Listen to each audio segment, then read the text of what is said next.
আসসালামু আলাইকুম ওরহমতুল্লাহি ওবরাকাতু। ইন্নাল হামদুলিল্লাহ ওয়াসসালাতু ওয়াসসালামু আলা রাসূলিল্লাহ ওয়া বাদ। দূরের কাছের দেশের প্রবাসের যারা যেখান থেকে এই মুহূর্তে আমাদের রমাদানের ধারাবাহিক পর্ব দেখছেন, আপনাদেরকে অসংখ্য ধন্যবাদ। দর্শক, আলোচনা করব, গত পর্বে আমরা আলোচনা করেছিলাম অসুস্থ এবং মুসাফির ব্যক্তির রোজার বিধান কি। আজকে আলোচনা করব অসুস্থ ব্যক্তি হসপিটালের বেডে হোক অথবা বাসা বাড়িতে হোক, এমন অসুস্থ, সকলের ধারণা যে সে আর সুস্থ হবে না।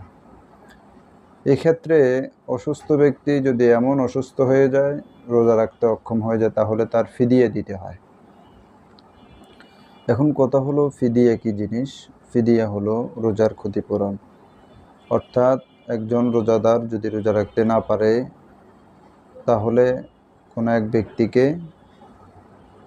পেট ভরে 2 বেলা খাবারের ব্যবস্থা করতে হবে, অথবা কোনো ব্যক্তিকে 2 বেলার সমপরিমাণ মূল্য পরিশোধ করতে হবে, দিতে হবে, প্রদান করতে হবে।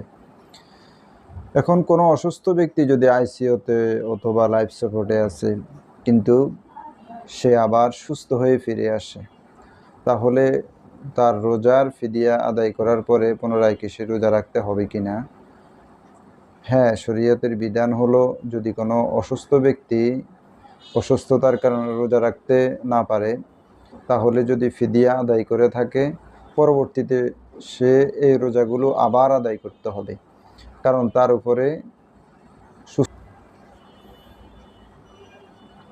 তাহলে অসুস্থ ব্যক্তি যদি সুস্থ হয়ে যায়, তাহলে পরবর্তীতে সে আবার রোজাগুলো আদায় করতে হবে, কারণ তার উপরে রোজা ফরজ, ফিদিয়া ফরজ নয়। তো ফিদিয়াটা তার উপরে সদকা হয়ে যাবে, আর রোজাগুলো তাকে কাজা করতেই হবে, কারণ সে সুস্থ হয়ে গেছে, তার উপরে শরীয়তের বিধান আরোপিত হয়ে গেছে, তাকে রোজাগুলো পুনরায় রাখতে হবে।